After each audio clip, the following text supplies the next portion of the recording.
We love you guys and we bless you. We're going to miss you lots. So good morning, everybody. Great to see you here this morning. I'm Louise. If we haven't met before, it's really nice to meet you. I'm Louise. And this is my husband. This is Garryl. He needs a microphone. And we're just going to spend a little bit of time this morning. When we were praying for this morning and about the word that God was giving us to bring, we were very aware of the fact that for Nick and Rachel, this was a really significant day for them. But this is also a very significant time of transition for lots and lots of people as they move on, perhaps to new schools, into new seasons, perhaps starting school for the first time, starting new jobs. Lots of different transition going along. And so we're going to spend a little bit of time this morning just reflecting, all of us together, on why we can trust God. Why is God trustworthy? Why can we trust him? And how can we trust him through that? And we really hope that there's going to be something for everybody this morning as we do that. So to start us off, we're going to use a little bit of the story of Joshua this morning, of his story. And he's going to help us as we journey through why we can trust God and look at that together. And so we need a family to help us. Come on, where are you? We need a family to come and help us to put this story together this morning. So who's going to volunteer?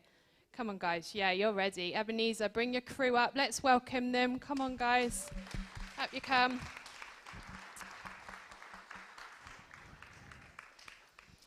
You're going to come and help us to put this story together. Just to be aware, that obviously the live stream is on this morning, so if you do come up to the front, please just be aware that you will be on the live stream. So we're going to use some of Joshua's experiences, as I said, and we would like you to just have a look at the cards down here, please. Okay, on those cards, you've got a little part of the story. We're going to look specifically at the crossing over of the River Jordan and use that to help us this morning. We wonder as a family if you could just piece together what order you think this is going to take place in. Now, there are 8, so you might need to have a couple in each hand. And I wonder if you could get yourselves into line so that the story is in order. Okay, so have a little look. We'll give them a couple of minutes to do that.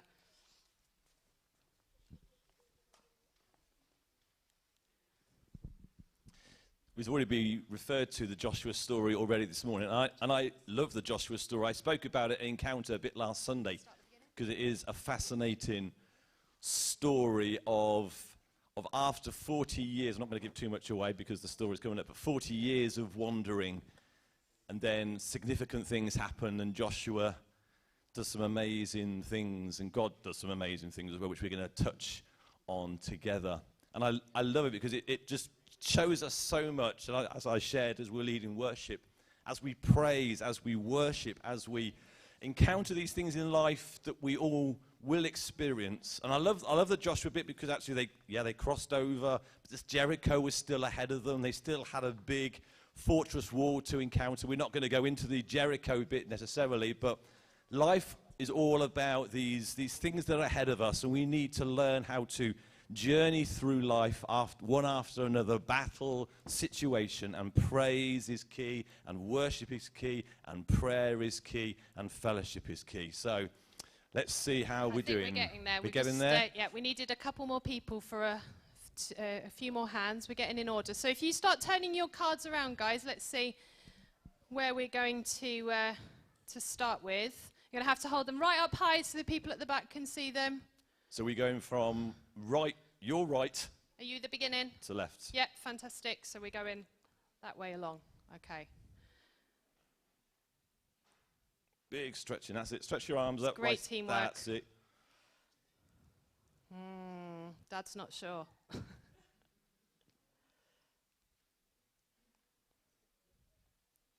we just move just across, just to give a bit of space. So we think Moses dies first, and I think that is correct. Are we all agreed? It starts off in Joshua. Moses died. He looked at the promised land from a very high place, but he never stepped foot into it.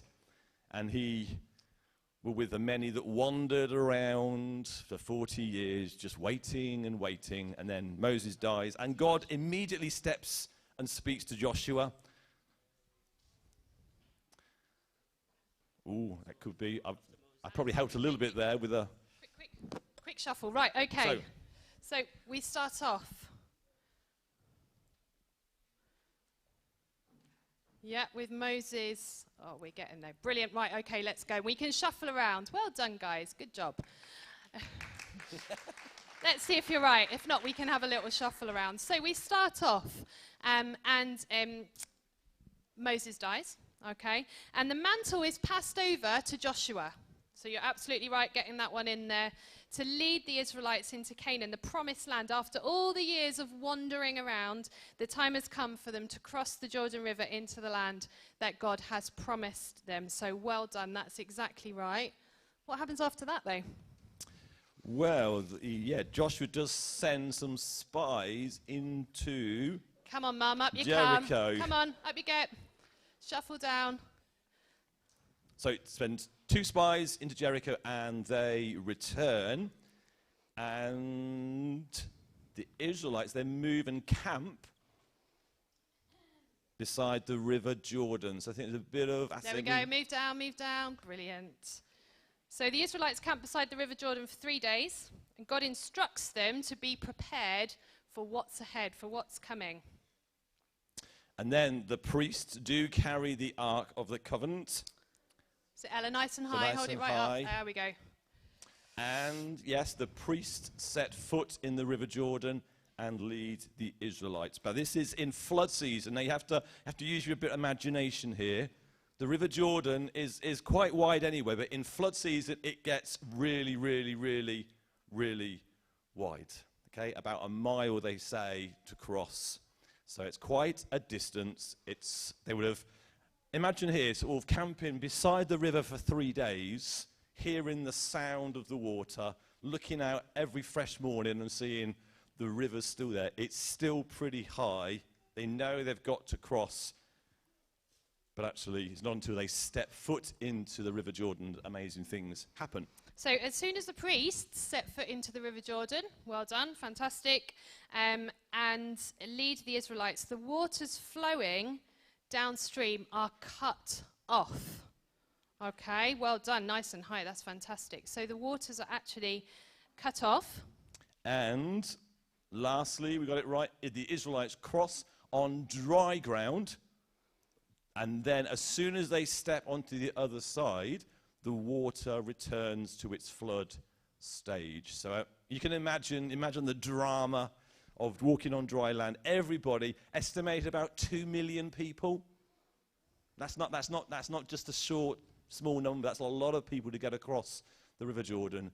And as soon as they stepped onto the dry land, the water carries back to flood stage. And while they're crossing through, they collect those stones, don't they? They do. So stones are collected from the middle of the River Jordan as a memorial to the people of Israel forever. So well done, everybody. If you want to lie it down for us there, that's fantastic. In order, thank you very much. That's great. We're just going to have a little look at this part of the story to see what we can take away. So we're going to look at, we can trust God because he is faithful. I think that's the next slide. Yes, there it is. He is faithful. Now, most of you know me. I've been in the church for quite a while, but how many people trust me? Put your hands up if actually I trust Garryl. That's not many people, is it? It gets less towards the back, okay. A lot of the front here. Would you trust Garryl? Would you trust me? He's pretty trustworthy. I'm quite liking that, actually. Right, come on, hands up in the air then. Let's see who's going to come and help this morning. Oh, okay. Come on. Keep Trust your hands up in me, the and air. you have to come forward. Right up in the air. The fewer the hands are down now. Right, Frank, come on then, up you come. Let's welcome Frank as he comes. Thank you very much. Oh, excellent. I've known Frank for many, many, many years. I was in his youth group. If Frank didn't trust you, we'd be in trouble, wouldn't we, really? We would be. Okay. Now, Frank, in order to just really find out how much you trust Garryl, we'd like you to put this blindfold on this morning. Is that all right, please? Thank you. Now, Frank, we go back a long, long way, don't we? Yes. A long, long way. And you did put your hand up you were one of the first to go, yes, I trust Garryl. Yes, you trust me. Okay, if you can just stand, sort of turn that way and do that. We're going to find out just how much you do trust him. Right, you may have seen this before, and you're probably thinking, and Frank's probably thinking, I got an idea of what might happen. I'm standing behind you, Frank, okay? You can hear my voice. I know it's on the, let me turn this off for a minute. I'm standing behind you, okay? On the count of 3, I want you just to rock back, and I'll catch you, okay? Understand? I'm right behind you. You can trust me wholeheartedly. 1, 2, 3. Oh, phew. Keep your blindfold on. We didn't check for first aiders, did we? Keep your blindfold on. Okay. Okay, I'm now going to stand in front of you, Frank. Okay? You can hear my voice? Yes. I want you to do exactly the same thing, but I'm standing in front of you. You still got to fall back. You're not here.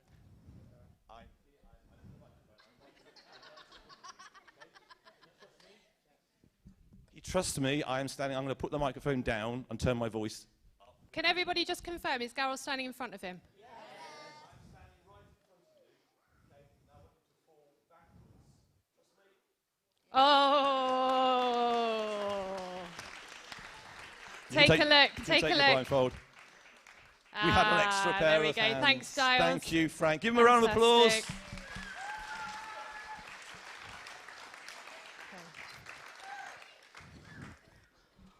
It really was down to trust, and we really can trust God because he is faithful. Even when we hear things, actually think, well, he's in front of me, but he's telling me to do something that I don't quite understand. We can trust God because he is faithful. We have an amazing bit of scripture from Joshua, and it's these verses. They'll come up on the screen.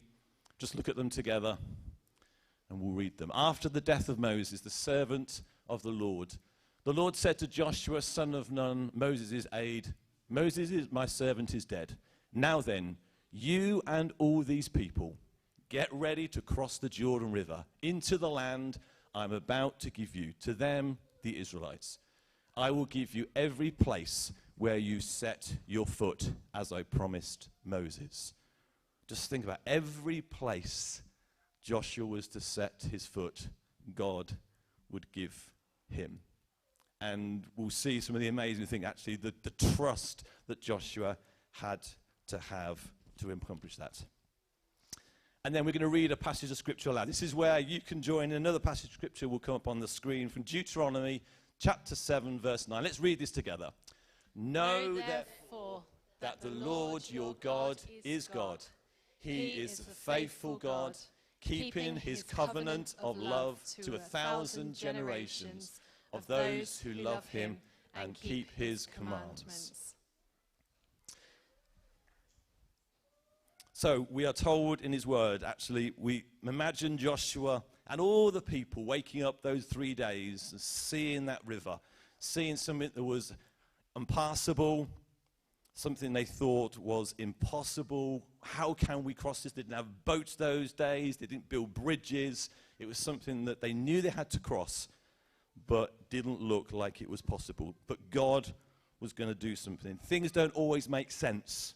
In our human mind, things don't always quite logically make sense. But when God says something, this is what I love, when God says, it's time. 40 years of wandering, 40 years of people waiting. I'm sure Joshua was like 40 years of one of the persons who came back originally and said, we can do this. And other people said, actually, they're big giants there. Let's not do it. Joshua was holding on to, my God can do this. 40 years of waiting and waiting and waiting. And they stand right at the brink of this river, knowing that over there, it was going to happen. They were going to step, but there was massive things in their way. Now, I wonder, Frank, how easy was it for you to lean back when you knew that Garryl was in front of you?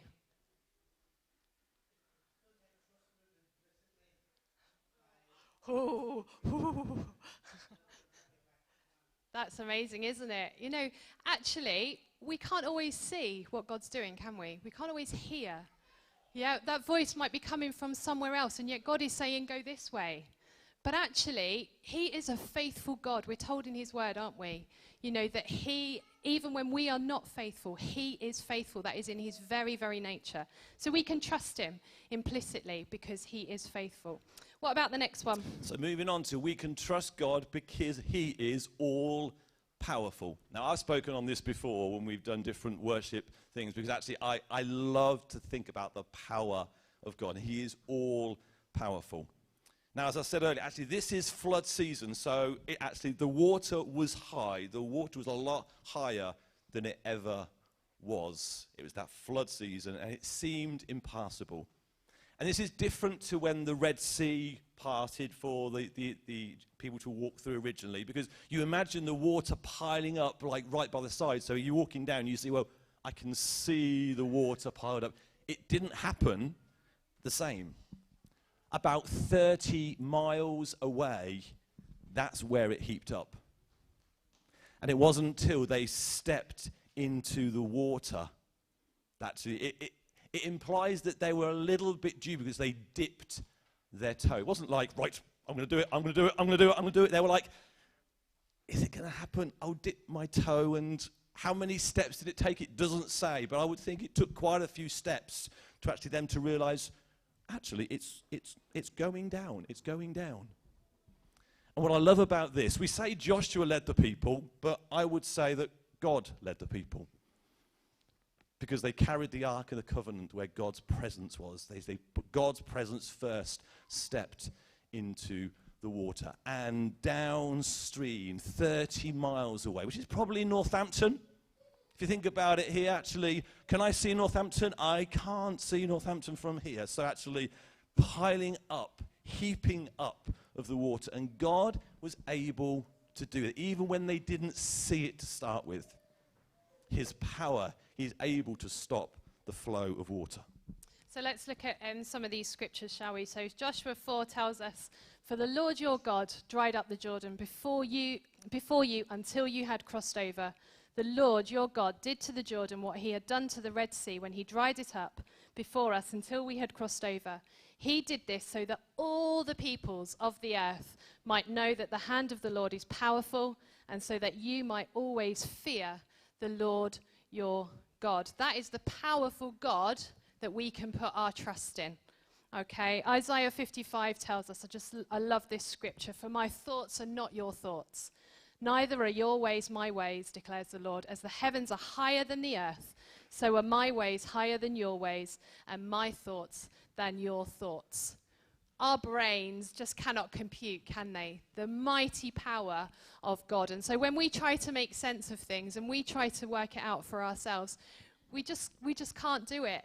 We just can't do it. And I often think God's smiling at me thinking, Louise, you have no idea. You really have no idea. Your ways are not my ways and your thoughts are not my thoughts. We serve a mighty, mighty, all-powerful God. And we had an illustration recently which we thought was really, really beneficial and thought we'd share it with you this morning. This is the kind of the God that we serve. And let's look at this verse from Psalm 8 to help us. When I consider your heavens, the work of your fingers, the moon and stars, which you have set in place, what is mankind that you are mindful of them? Human beings that you care for them. And this illustration was to remind us of the majesty, the all-powerful God that we serve, but also within that, the love that he has for us, the care that he takes over every single one of his children. And so I want you to imagine we live in a mighty, mighty universe, don't we? I estimate that there are about 1 billion galaxies out there, and we live in just one of those galaxies. Our galaxy, the Milky Way. And I want you to just imagine for a moment in your mind that if our galaxy, the Milky Way, was the size of North America, okay, that in that galaxy, in North America somewhere, there would be one coffee cup, and that would be the size of our solar system in relation to the galaxy that we are in. So in our coffee cup, we have all of our planets, moon, everything within our solar system would be one coffee cup in the whole of North America. And that's just one galaxy. Mind-blowing. And within that coffee cup, Earth would be one bubble. You know, imagine a cup of coffee. One bubble in there would be the size of Earth. That is the mighty, all-powerful God that we serve. Wow. Wow. And we really do. We shrink God to a size that we can perhaps equate to, but actually it's so much better just to be, wow. It's like, there's no other words. And we've got an amazing dictionary that try and describe things, but we cannot describe God.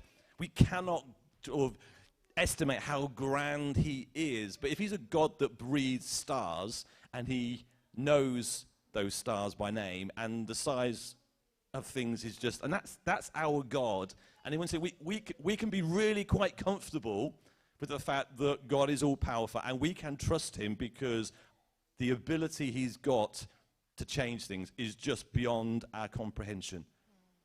And we need to right-size God. We really do.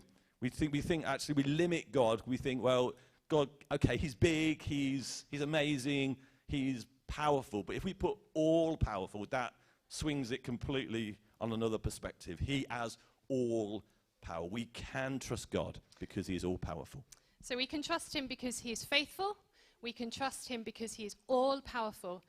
And lastly, we can trust him because he's loving. He is a loving God. And I heard somebody speak recently, and they were talking about the fact that they'd been spending some time in a cafe and started talking to somebody that they hadn't met before. And it became very clear that they were a Christian, and the person they were talking to wasn't. And the other person said, well, I don't believe in God. And the person who's a Christian said, actually, I've started now asking people, well, what kind of God don't you believe in? You know, rather than just letting it go. And this person asked the question, said, well, what kind of God don't you believe in? And the person reeled off all of these qualities and said, well, actually, I don't believe in that God either. because the perception of God can vary so much, can't it? God is not a strict teacher, you know, Victorian teacher. God is not some floaty around there God that, you know, wants us to do whatever we want and doesn't really care. God is a loving God. He is a loving God. And we are reminded in Joshua 1 verse 9, have I not commanded you, said the Lord, be strong and courageous. Do not be afraid. Do not be discouraged, for the Lord your God will be with you wherever you go. Such is his love. And in Joshua 3 verse 7, and the Lord said to Joshua, today I will begin to exalt you in the eyes of all Israel, so they may know that I am with you, as I was with Moses. His commitment, his devotion to us, he's with us. He talks with us, instructs us, encourages us, lifts us up. That is the God that we can put our trust in, a loving God. But we're not just called to keep that love to ourselves, are we? We're called to share that love, to spread that love wherever we go. And we're going to have a go at doing something together this morning, aren't we? This is a bit of an experiment. I hope that on the way in this morning you were all given a piece of paper. Let's see a wave. Can you please put your hands up if you don't have any paper? And Ella will come to you and give you a piece of paper. There we go.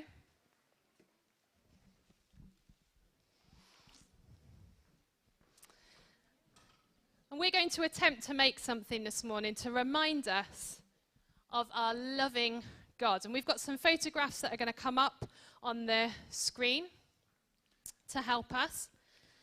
But let me show you what you're going to end up making. Try again. Let's see if we get the same response here. Look what we're going to end up making. Oh, aren't we good? Aren't we good?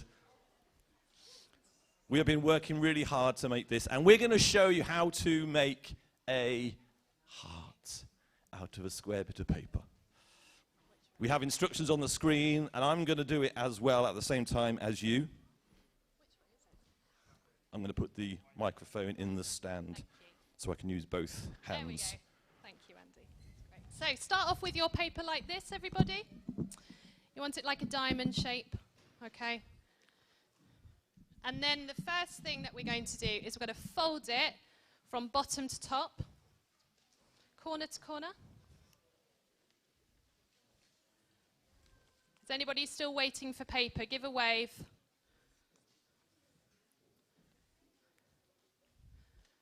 So it should look something like that. If it doesn't, I don't know. We've got problems if it's not quite like that. That's hopefully everyone looks something like that. And then you're going to open it back up again. Okay? And go the other way. Turn it and go the other way. So you should then end up with 2 crease lines. So you should be able to across see. your square. If you open up fresh, that's it. So you've got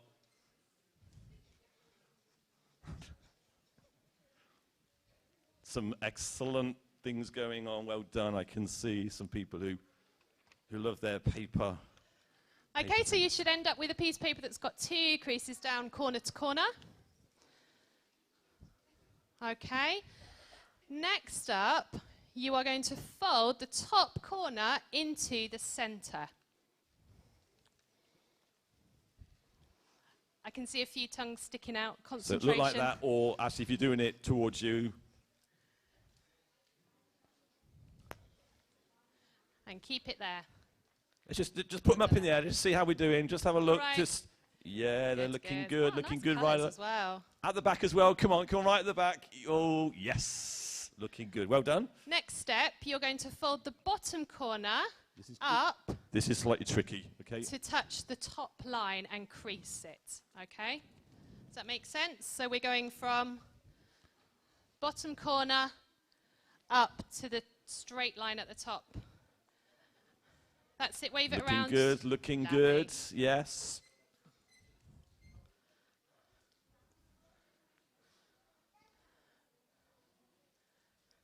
Fantastic. From there, right. Okay. You're then going to take the bottom left corner and fold it to the top. Can you see what we've done there? So you fold the bottom bit sort of into, like that. That's it. So it was like that.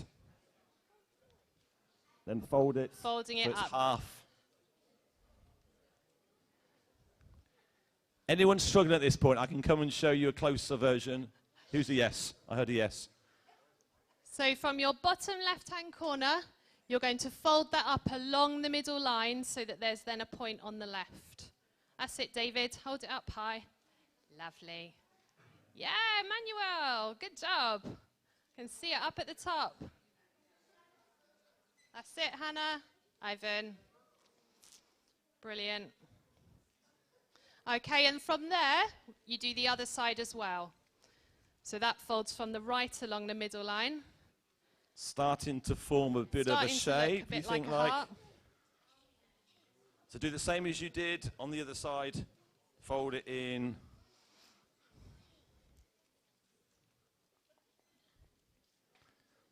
How's everyone doing on that one? Is it looking a bit like mine? Yes, it's looking good. Yeah. We've got some we've crafts people.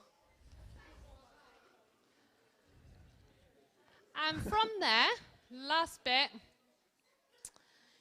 you need to turn it around. So have the back facing you. Okay? It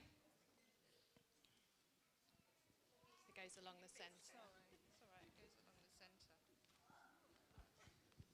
And then the same on that side, yeah? Thanks, Mum. It's all right, you're welcome. So have the back facing you, and then all we're going to do is just tuck in the corners. So we start with the top ones.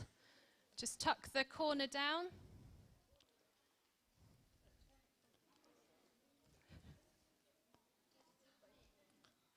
Just tuck it down, yeah. So the other side should Not be... all the way, otherwise you'll lose the top bit of your heart. So just literally the point down to the line. And then the other side.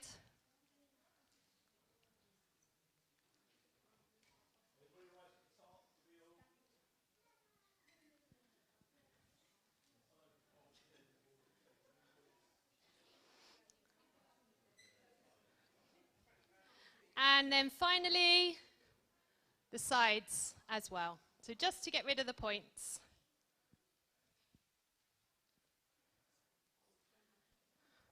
Like that. No, not all the way down. Just to tuck in the points. And then when you turn it over, ta-da! Ah, everyone's going, ah. You created It's like your own heart. Ah.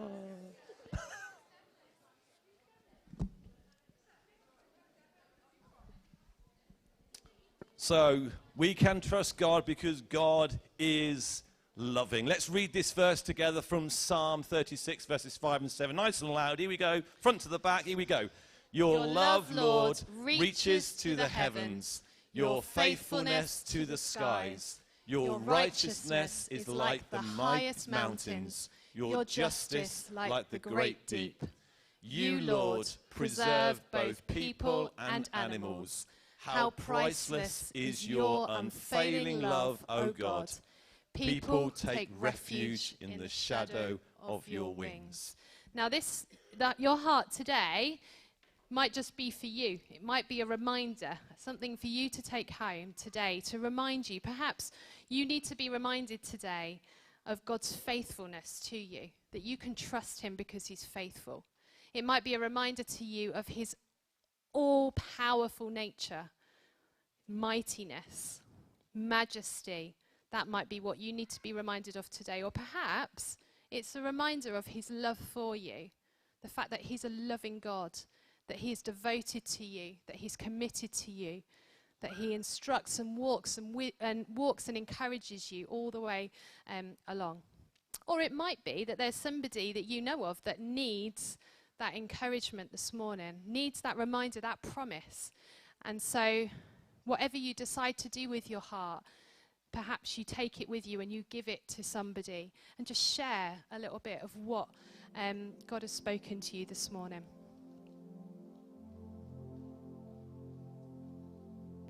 So as we conclude together, we're going to just sing a beautiful little refrain of a song to remind us. Forever God is faithful, forever God is strong, forever God is with us, forever. And